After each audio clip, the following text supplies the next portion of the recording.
Log on, tune in, find out. Another good idea from Cambridge.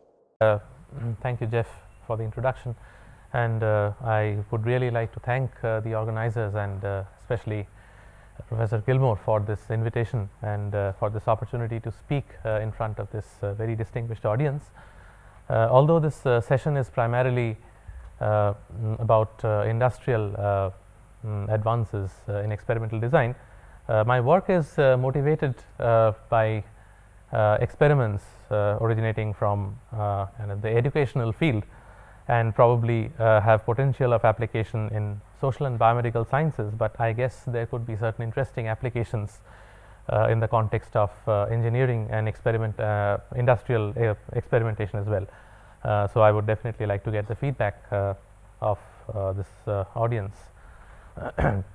So this was motivated by a study which was undertaken by the New York Department of Education a couple of years back, and they wanted to assess the effects of 5 new interventions on approximately 400 New York schools. These interventions, for example, one was something like introducing a bonus scheme for the teachers, a performance-based bonus. The response variable was something like the annual review report scores. So 5 interventions, and each could have a treatment level and a control level. So quite naturally we thought this could be a perfect setting for a 2 to the power 5 factorial design, or perhaps a fractional factorial design. So when we started discussing the possibility of using such a design, there were some questions which came up. First of all, we had to explain to our collaborators, the Department of Education, what we would actually estimate from this design which we were proposing, and what do we estimate from a factorial design other than factorial effects. And there are so many ways in which we can define factorial effects. One way in which possibly they can be defined is we could think in terms of parameters tau x, which correspond to treatment combinations x, and these tau x in the simplest case could be parameters in a linear model y x equal to tau x plus an additive error, and they could be complicated with the type of design which we use. And factorial effects are the 2 to the power k minus 1 mutually orthogonal linear contrasts of these parameters. And so quite naturally an unbiased estimator of factorial effects would be obtained by replacing these tau x's by the observed average of the responses corresponding to the treatment combination x. So the question was, when we started thinking in this particular study, we were really interested in a finite population of approximately 400 schools, and our inference was actually targeted to this finite and very well defined population. So what are these tau x's, or what are these factorial effects in terms of the finite population of schools? So of course this is not really hard to answer once we think deeply. If we think of a factorial effect for every single school, this varies over the set of schools, right? So for example, the main effect of a certain factor has a distribution over a set of schools. So we could think of the average of this distribution as the factorial effect of interest, or the parameter which we are trying to interest over here. But then the question is, why should we estimate the average? Could it have been something different? For example, could we be interested in the median of these effects? And when we try to define this distribution, what automatically comes to mind is some sort of potential outcomes corresponding to these schools. So it is as if every school has a potential outcome if treatment x would have been applied to it, and these potential outcomes have a certain distribution, and what we are trying to figure out is certain parameters of this particular distribution. So how actually does this kind of situation affect the inference for a finite population, especially when there is a strong additivity of treatment effects on the inference, and by that what we mean, which is kind of well known to us. there is really not much of a difference among schools with respect to these factorial effects. So, this was one issue which was kind of bothering us, and then when we really tried to kind of think about the way in which we would conduct the experiment, we started having several complexities. When we were asked how do we conduct this experiment, we said, well, we have 2 to the power 5 combinations, and then let us have these schools and randomly assign them to these 32 combinations. Our collaborators said, are you kidding? That is not possible. We can't do it with even a single factor. For example, when you talk of randomizing a set of schools and allocating them over levels 0 and 1 of a single factor, that itself may be an uphill task. So, forget about this kind of randomization. So, some of these complexities have been actually mentioned by Professor Bailey in the chapter Experiments with People and Animals, and the bottom line is these experimental units may not accept randomly assigned treatment combinations. There could be infeasible combinations. Of course, if there is one infeasible combination, like you cannot ethically allocate any kind of the control level of all of these factors to a set of schools, we have a way of going around that by using a fractional factorial design which takes into consideration the other half. But here there could be kind of infeasible combinations depending on the choice of the schools, and we could end up in a scenario what we were kind of proposed was, why don't you suggest an experiment like this? The schools would be free to choose one factor of their choice and the level of that factor, and why don't you randomly select the levels of the other factors for them. So, this becomes something like a semi-observational study, or perhaps tending towards a completely observational studies with a factorial structure. So, it was really hard, and we really didn't know how to really kind of infer about the factorial effects from such kind of a design. So, then what really kind of came into picture, this is a joint work. I probably showed it in the first slide, but I did not mention it. Professor Don Rubin has actually done quite a bit of work on similar kind of scenarios for treatment control studies, which are popularly kind of covered under the broad purview of causal inference. And this is again this kind of work has its deep roots in the fundamentals of experimental design, the way in which we perceive it. So, let me quickly describe what this potential outcomes model is for typical treatment control studies. Let us consider a finite population of capital N experimental units, and let us assume that all of these experimental units can be I mean, this itself is a population of interest, and we have a treatment and a control. So, we have a response y, and we have potential outcomes corresponding to each of these experimental units.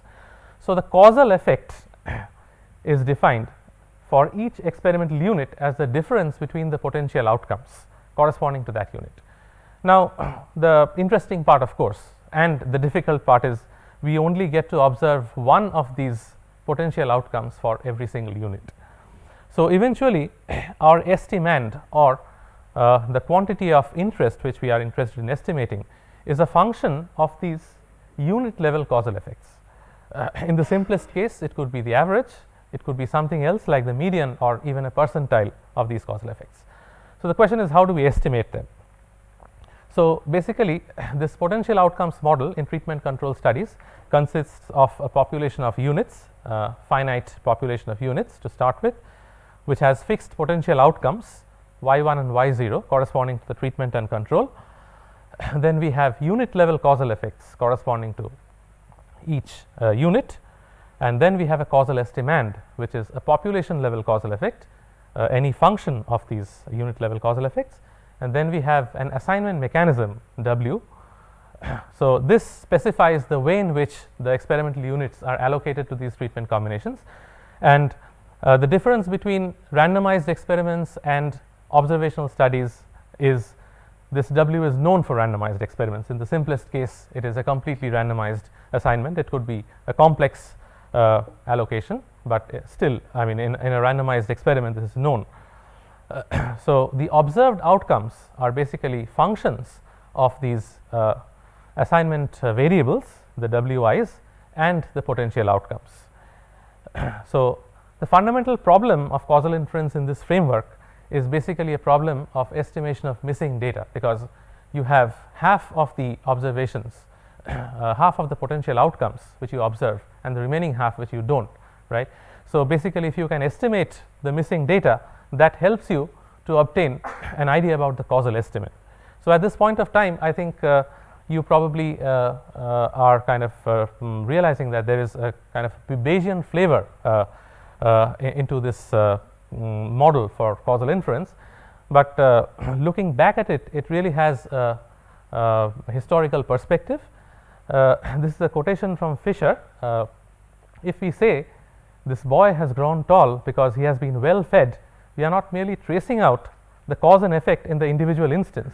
We are suggesting that he might quite probably have been worse fed, and that in this case he would have been shorter.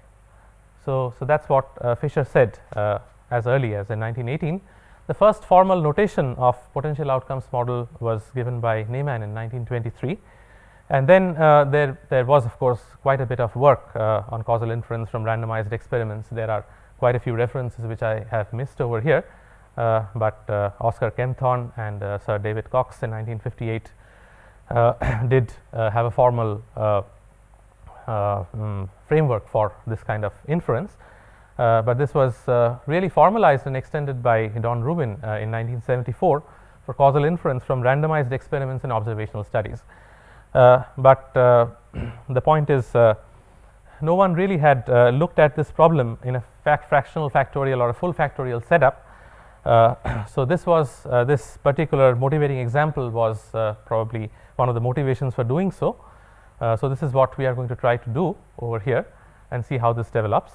So we start with a situation where we have a finite population of experimental units, and in the simplest possible case, let us assume that we have capital N, which is a multiple of let us say 4 or maybe 2 to the power k into r in case of a 2 to the power k experimental unit. So, r is merely the number of replications of the experiment, and we have potential outcomes corresponding to every treatment combination for each experimental unit. So, what that means is instead of 2 we have 2 to the power k potential outcomes, and this is a missing data problem in a sense that we observe only 1 out of these 2 to the power k, and that leaves us with the uphill task of inferring about the remaining 2 to the power k minus 1. And an assumption which goes into this particular definition of potential outcomes is called stable unit treatment value assumption, which was also defined by Don Rubin in 1980. The assumption states that the potential outcomes depend on the treatment combination which they are allocated to, and not on treatment combinations which other units have been allocated to. Which of course is something which, as you can realize, can be violated in the context of the school experiment, but this is the simplest model where we can start. So, we define factorial effects at the unit level, and this is again pretty standard in the factorial effects notation. So, in the notation of Box and Hunter, we define a factorial effect theta as this 1 to the power b1 k to the power bk, where this is a non-null vector. And this factorial effect is basically nothing but the difference of the averages of the column of the design matrix which corresponds to that particular factorial effect. So, it is basically that disjoint partition, and so we have these potential outcomes split into this partition, and that is what defines an individual factorial effect. So, what is a population level factorial effect of interest? So, this can be defined as any summary of these unit level effects, but most typically we could consider the average, and we use a notation theta as a superscript fs to specify that this is for a finite sample. We can extend this definition to a superpopulation or a hypothetical population by letting the population size grow infinitely large. So, the limiting case of this theta fs as n goes to infinity can be defined as a factorial effect for an infinitely large hypothetical population. We have assignment variables which take the value 1 if the ith unit is assigned to x, and we could express the observed outcomes as functions of these potential outcomes and these assignment variables. And obviously, I mean, this is straightforward. We could obtain unbiased estimators of factorial effects by simply plugging in the observed averages corresponding to the treatment combinations belonging to these two different groups. So this is kind of pretty simple. Now the question is, what happens to the Neymanian type inference under this particular model?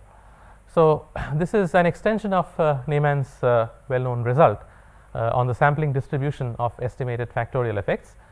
So if we have a completely randomized treatment assignment mechanism, the variance of any factorial effect can be expressed in this form. Now here, the first part which you see over there is the S square x denotes the variance of all potential outcomes corresponding to the treatment combination x. Okay? And the last part, that S squared theta, is basically the variance of all unit level factorial effects for that particular factorial effect. Okay? So something of course is so basically it's clear that this S squared theta cannot be estimated from the data, because we observe only 1 and 1 potential outcome corresponding to each individual. So this is not observable. We could obtain estimators of S capital S square x using the sample variance for that particular treatment. Okay? We have a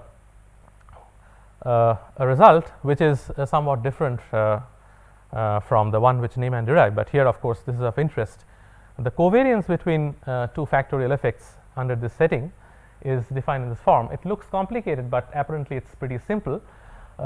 What we have on the right hand side is basically the covariance between the unit level factorial effects theta 1 and theta 2 when we are trying to estimate the covariance of estimated factorial effects theta 1 hat and theta 2 hat. So once again, this S squared theta 1 theta 2 is not estimable. However, when we consider additivity of treatment effects, so we see that these results quickly boil down to the situations which we are familiar with.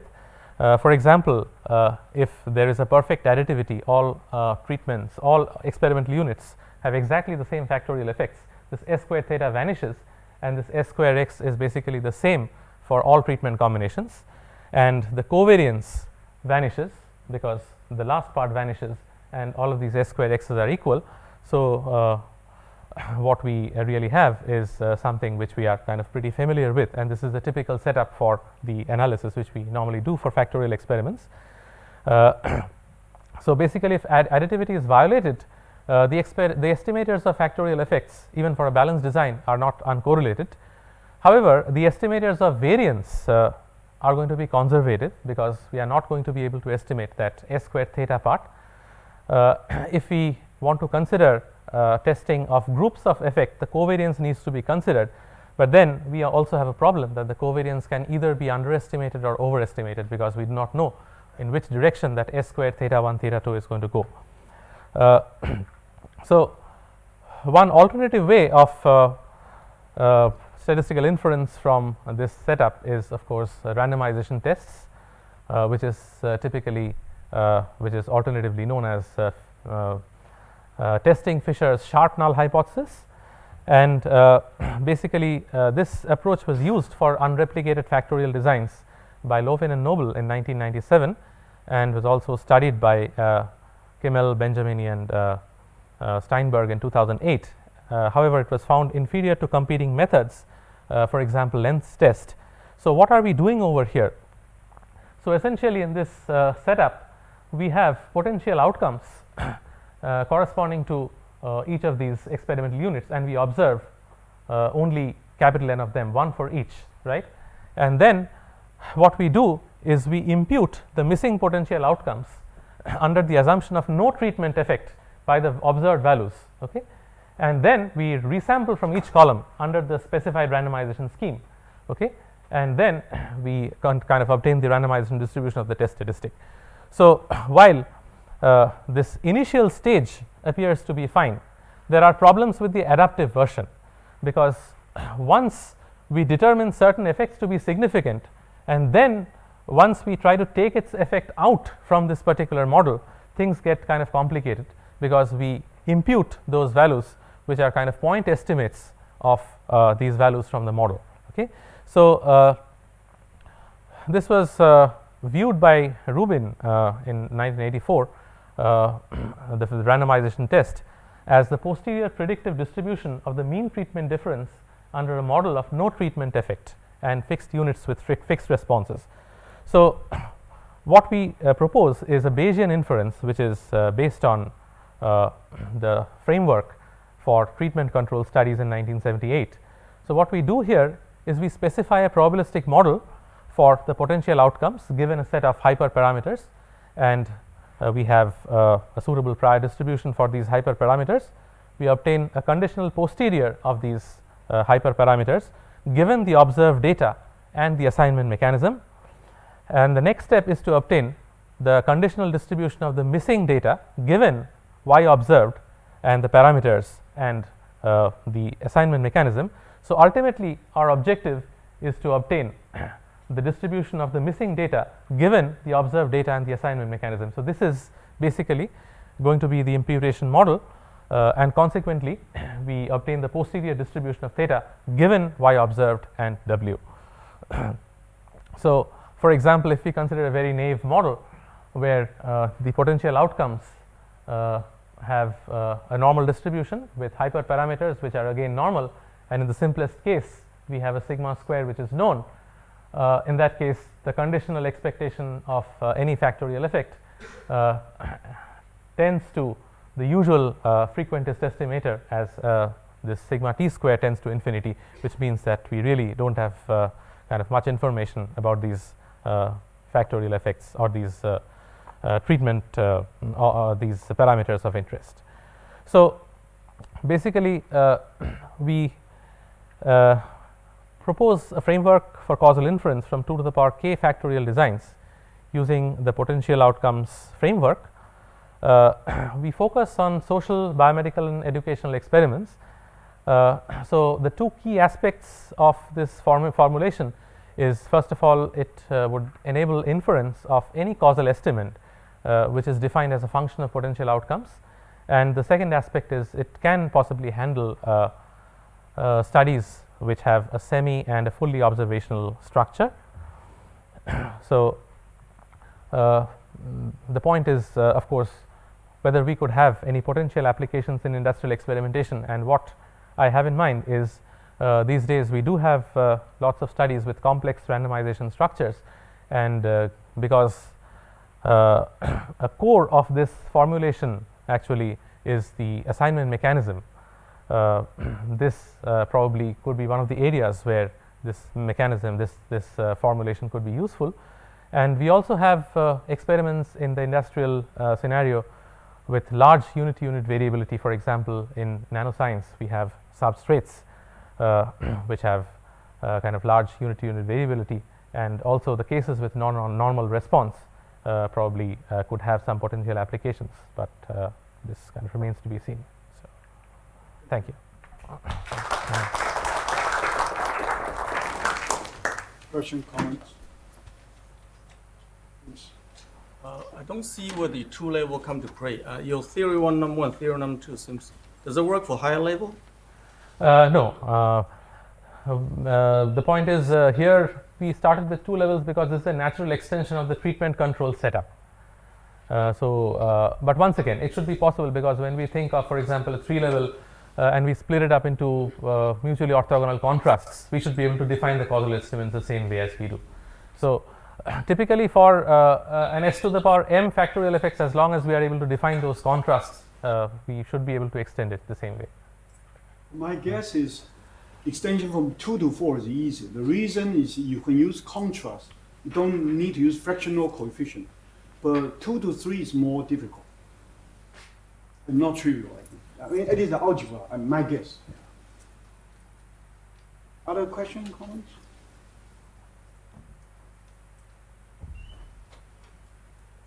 Yes.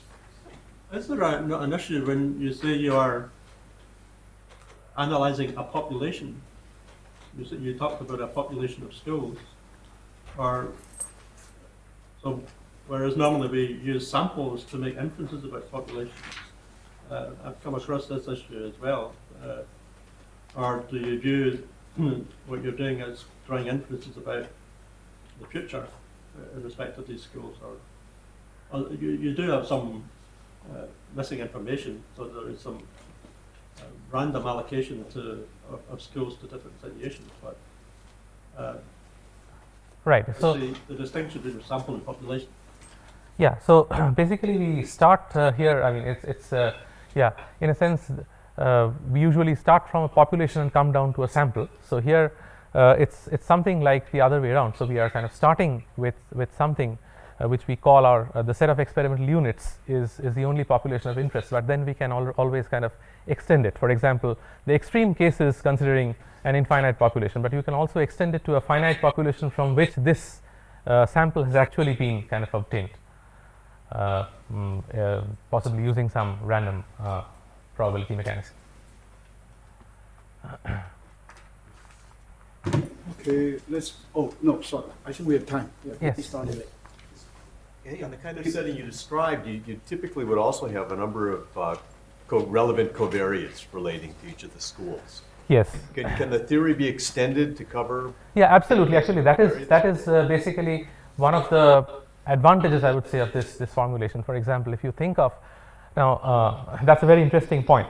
For example, when you think of schools choosing one factor, right, and choosing the levels of that factor. Now, typically, what happens is, unlike randomized experiments, their potential outcomes are no longer independent of the assignment mechanism, right? But however, given certain covariates, you can consider an independence between y and w, right? So what you can use is basically something which is typically called a propensity score.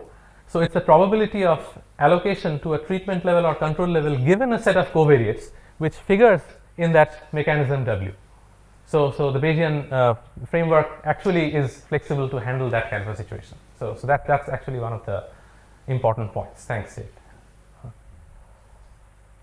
Any other question? Okay, let's move on to the last speaker.